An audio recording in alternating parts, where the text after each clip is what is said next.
నమస్తే welcome to evening edition నేను శివాని బులెటిన్ల ముందుగా హెడ్లైన్స్ చూద్దాం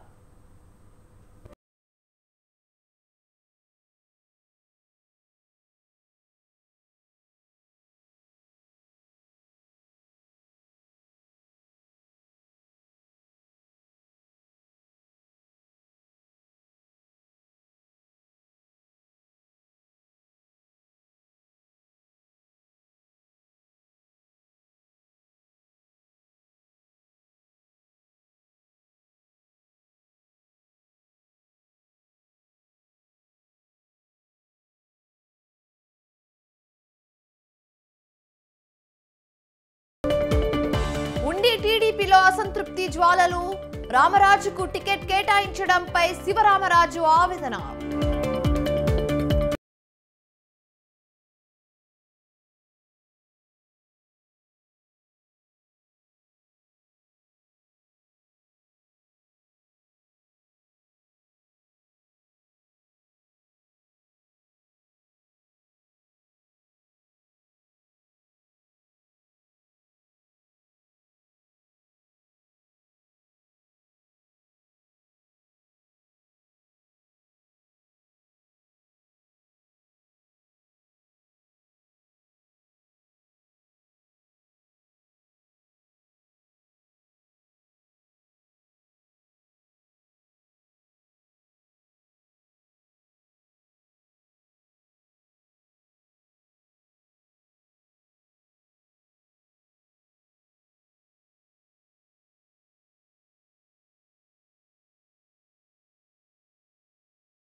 చిత్తూరు జిల్లా కుప్పం సభకు వైసీపీ భారీ ఏర్పాట్లు చేసింది.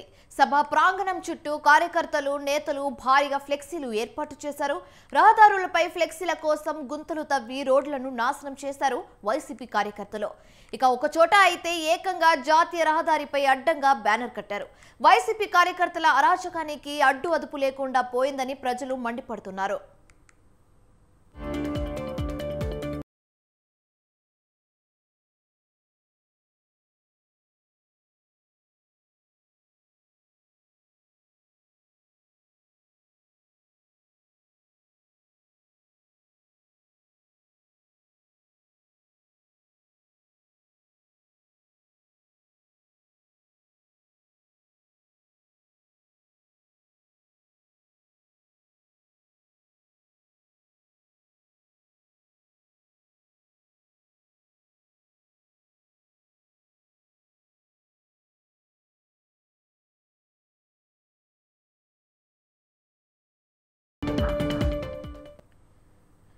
మరో బ్రేకింగ్ న్యూస్ చూస్తున్నాం. తెలంగాణలో బీజేపీ దూకుడు పెంచింది.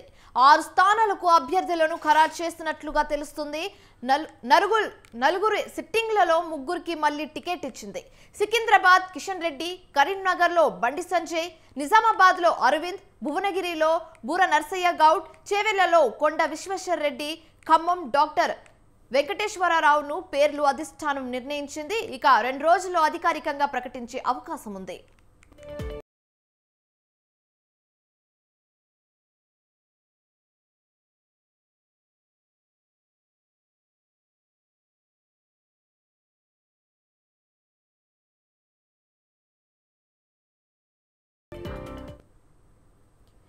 ఇక ఇదే అంశం మీద పూర్తి సమాచారం మా ప్రతినిధి శ్రీనివాస్ ఫోన్ ఇన్ ద్వారా అందిస్తారు. శ్రీనివాస్ చెప్పండి.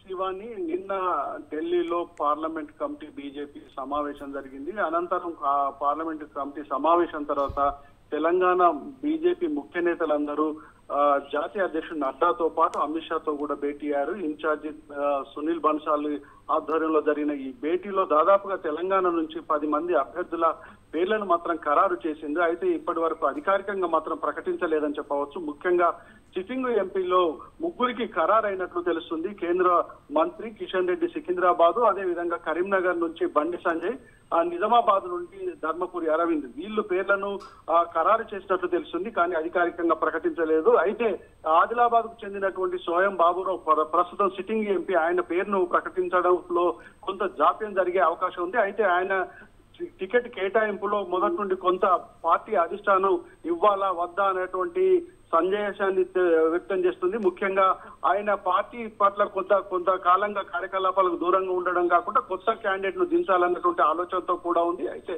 చివరికి మాత్రం ఆ సోయం బాబురావుకు కూడా కేటాయించే అవకాశం ఉందన్నటువంటి సమాచారం ఉంది. అదే విధంగా చేవెళ్ల నుండి కొండ విశ్వేశ్వర రెడ్డి, అదే విధంగా భువనగిరి నుంచి మాజీ పార్లమెంట్ సభ్యుడు బూర నరసయ్య గౌడ్ పేరు, అదే విధంగా ఖమ్మం నుంచి డాక్టర్ వెంకటేశ్వర్ల పేర్లు మాత్రం వినిపిస్తున్నాయి. అయితే వీళ్ళ పేర్లను కూడా త్వరలోనే ప్రకటించే అవకాశం ఉంది. అధికారికంగా కొద్ది క్షణాల క్రితం మనకు తెలిసిన సమాచారం ఏంటంటే ఈ రోజు కానీ రేపు కానీ అధికారికంగా ప్రకటించే అవకాశం ఉంది. అదే విధంగా మరికొన్ని పేర్లను కూడా పరిశీలన ఉంది. వాళ్ళ పేర్లను కూడా బీజేపీ అధిష్టానం ప్రకటించే అవకాశం ఉందని చెప్పవచ్చు. ఈ 3 సిట్టింగ్ ఎంపీలతో పాటు మరో 3 అంటే చేవెళ్ల నుండి కొండ విశ్వేశ్వర రెడ్డి, భువనగిరి నుండి బూర నర్సయ్య గౌడ్ పేర్లు, అదే విధంగా మిగతా చోట్ల నుండి కూడా కొన్ని పేర్లను ప్రకటించే అవకాశం ఉంది. అదే విధంగా పాలమూరు నుంచి కూడా డీకే అన్న పేరును కూడా పరిశీలించినట్టు తెలుస్తుంది. నిన్న జరిగిన కమిటీ సమావేశంలో తీసుకున్న నిర్ణయంగా మనకు బీజేపీ వర్గాలు చెప్తున్నాయని చెప్పవచ్చు.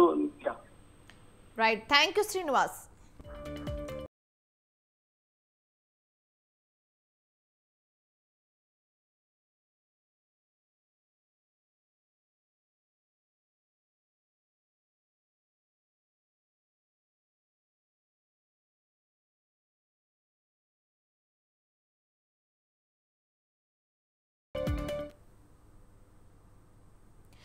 అధికార పార్టీపై BRS working president KTR ghat విమర్శలు చేశారు. బీఆర్ఎస్ కార్యకర్తలపై దాడులు చేస్తే ఊరుకునేది లేదన్నారు. మరికొద్ది రోజులు భరిస్తామని, తర్వాత వాళ్ళు ఇటుకలతోనే కొడితే తాము రాళ్లతోనే కొడతామని హెచ్చరించారు. రేవంత్ రెడ్డి అధికారంలోకి వచ్చిన తర్వాత రైతు బంధు కోసం మొహాలు చూసుకునే పరిస్థితి వచ్చిందన్నారు. కరెంట్ కోతలు, తాగునీటి గోసలు ప్రారంభమయ్యాయని చెప్పారు. ఇదేనా మార్పు అంటే అని ప్రశ్నించారు. మిషన్ భగీరథను నిర్వహించే తెలివి కూడా ఈ ప్రభుత్వానికి లేదన్నారు. ఇక కాంగ్రెస్ పార్టీ నాయకులే అధికారంలోకి వస్తామని అనుకోలేదని, అందుకే అడ్డగోలుగా హామీలు ఇచ్చారని విమర్శించారు.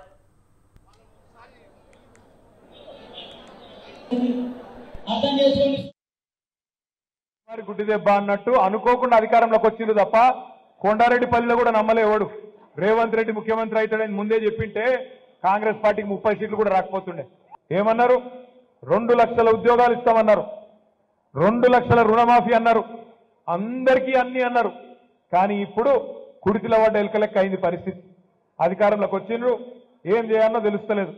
అప్పుడేమో అందరికీ అన్ని, ఇప్పుడేమో కొందరికే కొన్ని ఇస్తాం, కొన్ని మాత్రమే చేస్తాం, మిగతా 7 చేస్తాం, కేసీఆర్ గారు ఖజానా ఖాళీ చేసిపోయిండు అని తిరిగి మాటలు మాట్లాడుతున్నారు. అసలు ఆయన ముఖ్యమంత్రిలాగా మాట్లాడుతుండా రేవంత్ రెడ్డి? సెక్రటేరియట్కి వచ్చి లంకె బిందెలు ఉంటాయనుకొని వచ్చినా ఖాళీ కుండలు ఉన్నాయి, లంకె బిందెలు అన్ని పోయినాయి అంటున్నాడు. లంకె బిందెల కోసం ఎవరు తిరుగుతారన్నా? లంకె బిందెల కోసం ఎవరు తిరుగుతాడు? మరి ఇదివరకు కొండారెడ్డిపల్లిలో ఏం పని చేస్తుండనో వాళ్ళ కుటుంబం నాకు తెలియదు, వాళ్ళ ఏం పని చేస్తుండనో వాళ్ళ చరిత్ర ఏందో నాకు తెలియదు. మీకే బాగా తెలుసు. అచ్చంపేటలో లంకె బిందెల కోసం తిరుగుతారంట. ఎవరైనా ముఖ్యమంత్రి మాట్లాడే మాటనైనా అది? వాళ్ళు దాడులు చేస్తారు, తాటాకు చప్పుళ్లకు భయపడద్దు. నేను ఒకటే అంటున్నా, దాడులు చేస్తారు.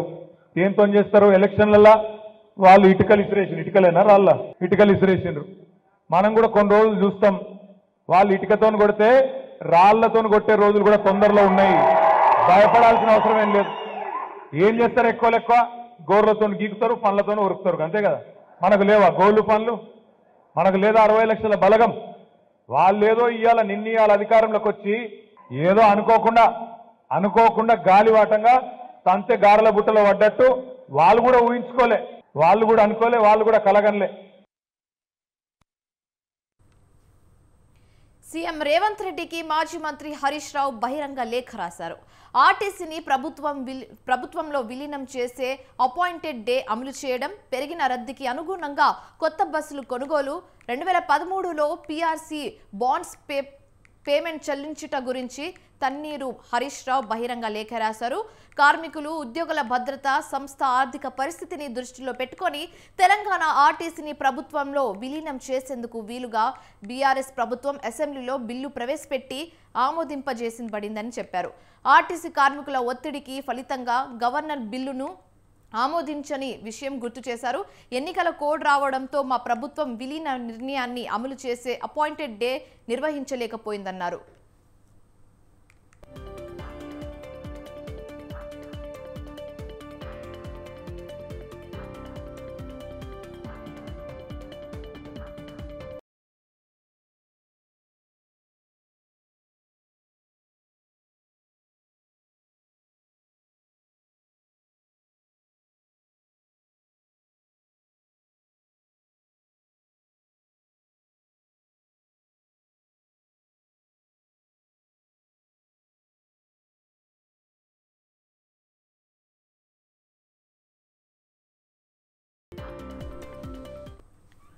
కాంగ్రెస్ పార్టీ ఎన్నికల మేనిఫెస్టోలో కూడా ప్రభుత్వం ఏర్పడిన వెంటనే విలీన బిల్లును అమలు చేసి ఆర్టీసీని ప్రభుత్వంలో కలుపుతామని, కార్మికులకు ప్రభుత్వమే జీతాలు చెల్లిస్తుందని ఇచ్చిన హామీని ముఖ్యమంత్రి దృష్టికి తెచ్చారు.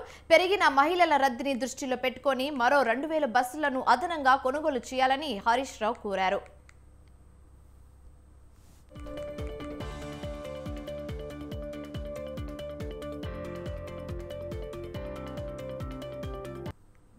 నల్గొండ జిల్లా అనుమూల మండలంలోని శ్రీ పద్మావతి అలివేల మంగత సమేత శ్రీ వెంకటేశ్వర స్వామి వార్షిక బ్రహ్మోత్సవాలు వైభవంగా జరిగాయి.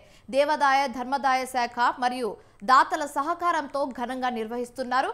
అయితే బ్రహ్మోత్సవాల్లో భాగంగా శ్రీ స్వామివారి తిరుకల్యాణం కన్నుల పండుగగా జరిగింది.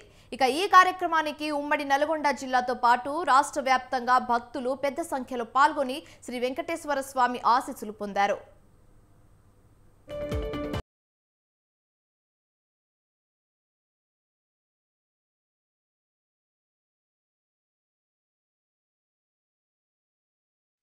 వెంకటేశ్వర స్వామి కళ్యాణం ఈరోజు జరగడం జరిగినది. మరియు రేపు 27వ తారీఖు మంగళవారం నాడు రథోత్సవం ఉంటుంది. మరి ప్రజలందరూ కూడా వేరే ఊళ్ళ జనాలు గిట ఇక్కడ ప్రోగ్రాంలు, కబడ్డీ, క్రికెట్, ఎడ్ల పంజాలు, కోలాటాలు, అన్నదానం, చాలా కార్యక్రమాలు ఉంటాయి. ఆ రోజు మంగళవారం నాడు నైట్ గిట మన కోలాటాల తోటి ఉంటుంది, డ్యాన్స్ ప్రోగ్రాంలు ఉంటాయి. కాబట్టి అత్య సంఖ్యలో జనాలు వచ్చి పాల్గొని మా జాతరని ఉత్సవంలో పాల్గొనాలని అందరికీ మనవి చేస్తున్నాను. జై శ్రీమన్నారాయణ. వెంకటేశ్వర స్వామి కళ్యాణం ఈరోజు జరగడం జరిగినది. మరియు రేపు 27వ తారీఖు మంగళవారం నాడు రథోత్సవం ఉంటుంది. పశ్చిమ గోదావరి జిల్లా టీడీపీలో అసమ్మతి సెగ రాజుకుంది. పార్టీ అధినేత చంద్రబాబు నాయుడు అభ్యర్థులను ప్రకటించి 24 గంటలు కాకముందే అసంతృప్తి పెల్లుబిక్కింది. టికెట్ వస్తుందని భావించి భగ్గంపేట మాజీ ఎమ్మెల్యే కలువపూడి శివ అసంతృప్తితో రగిలిపోతున్నారు.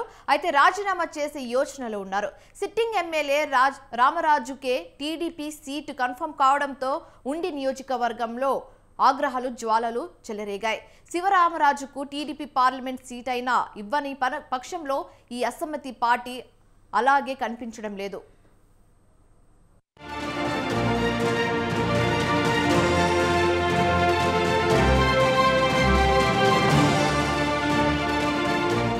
ఆంధ్రప్రదేశ్లో తిరిగి అధికారంలోకి రావడమే లక్ష్యంగా తెలుగుదేశం పార్టీ వ్యూహాత్మకంగా అడుగులు వేస్తోంది.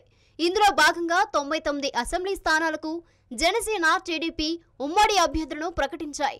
పశ్చిమ గోదావరి జిల్లాలో పలు నియోజకవర్గాల్లో టీడీపీ అభ్యర్థులను పార్టీ జాతీయ అధ్యక్షుడు చంద్రబాబు ప్రకటించారు. టీడీపీకి కంచుకోట ఉండి నియోజకవర్గంలో సిట్టింగ్ ఎమ్మెల్యే రామరాజుకు సీటు కేటాయించడంతో శివరామరాజు వర్గం భగ్గుమంది ఆగ్రహ జ్వాలలు వ్యక్తం చేసింది.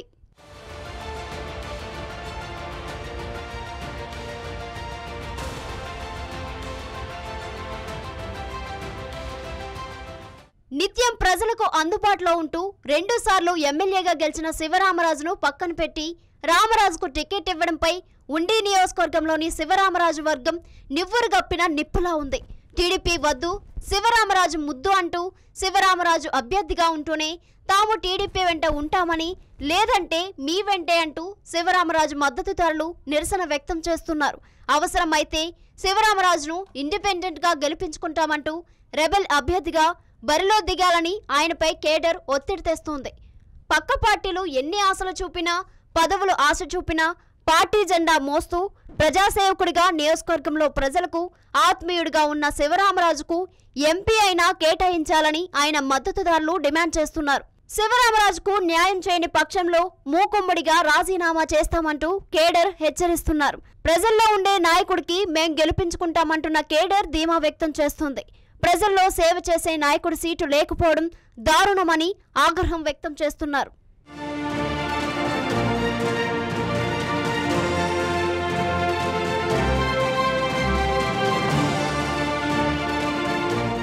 తెలుగుదేశం పార్టీ ఉండి అసెంబ్లీ టికెట్ తనకే వస్తుందని ఆశలు పెట్టుకున్న శివరామరాజుకు చంద్రబాబు నమ్మక ద్రోహం చేశారంటూ కేడర్ రగిలిపోతుంది.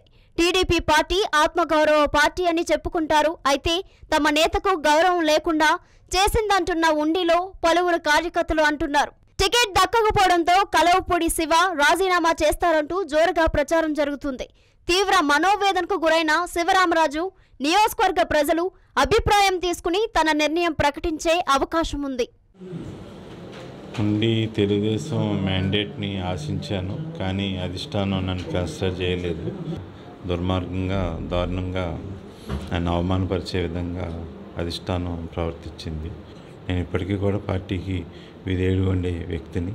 నేను ఖచ్చితంగా పార్టీ నన్ను ఇలా అగౌరవపరిచే విధంగా నన్ను కన్సిడర్ చేయనప్పుడు నాకు అనిపించింది, మనం నార్మల్గా పార్టీకి ఎంత సేవ చేసాము, పార్టీ మనల్ని కనీసం కన్సిడర్ చేయట్లేదు, పార్టీకి మన పరిస్థితి ఏంటో, ప్రజలకి మన మీద ఉన్న ఆమోదం ఏంటో ఖచ్చితంగా పార్టీకి రుచి చూపించాలన్న ఆలోచనతో నేను ఈరోజు పార్టీ నిర్లక్ష్యం చేసి నన్ను అగౌరవపరిచి అశ్రద్ధ చేసినప్పటికీ కూడా పార్టీకి నా సత్తా ఏంటో నేను చూపించదలుచుకున్నాను.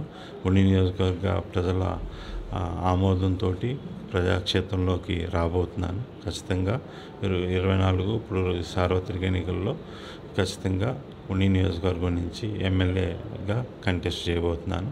ప్రజల ఆమోదంతో ఖచ్చితంగా విజయం సాధిస్తాను. గెలుపు గుర్రాల కోసం అన్వేషిస్తున్న వైసీపీ పార్టీ ఇప్పుడు తాజాగా కలవపూడి శివరామరాజుపై ఫోకస్ పెట్టింది. తన నిర్ణయాన్ని కొద్ది రోజుల్లో ప్రకటిస్తానని కలవపూడి శివ తెలిపినట్లు సమాచారం. చంద్రబాబు నమ్మించి మోసం చేస్తాడనుకోలేదంటూ కేడర్ ఇప్పటికే మండిపడుతున్నారు. 2019లో చంద్రబాబు మాట ప్రకారం ఉండి నుండి నరసాపురం ఎంపీగా పోటీ చేసి స్వల్ప తేడాతో ఓటమి పాలయ్యారు. 2005లో శివ స్వచ్ఛంద సంస్థ ద్వారా ప్రజలకు సేవా కార్యక్రమాలు చేశారు. 2009, 2014లో ఉండి నియోజకవర్గంలో విజయడంకా మోగించారు. శివరామరాజు ఈసారి మరలా ఉండి నియోజకవర్గంలో టీడీపీ జెండా రెపరెపలాడించేందుకు సిద్ధమయ్యారు. ప్రచారం కూడా ప్రారంభించారు. అయినా పార్టీ అన్యాయం చేసిందనే బాధలో కుమిలిపోయారు. ఇండిపెండెంట్గా పోటీ చేసి గెలిచే సత్తా ఉన్న శివరామరాజు నిర్ణయం ఏ విధంగా ఉంటుందనేది ఉత్కంఠగా మారింది.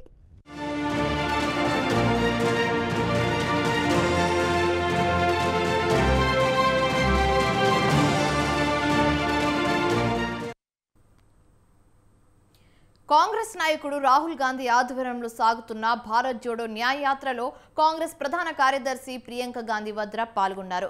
న్యాయయాత్రకు ప్రజలు పెద్దెత్తున హాజరై బ్రహ్మరథం పట్టారు.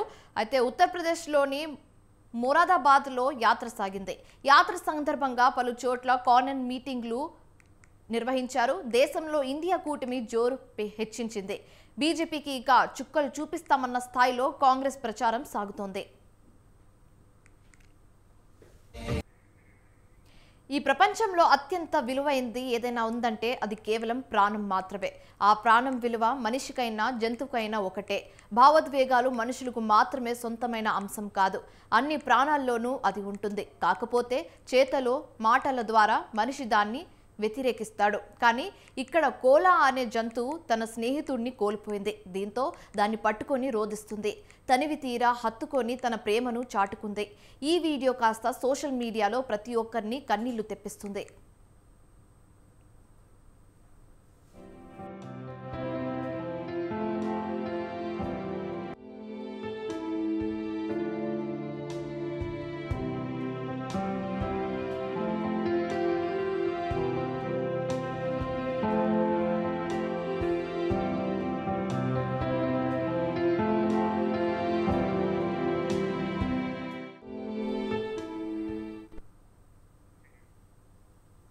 ఇవి ఇప్పటి వరకు ఉన్న updates. For more updates keep watching స్వతంత్ర.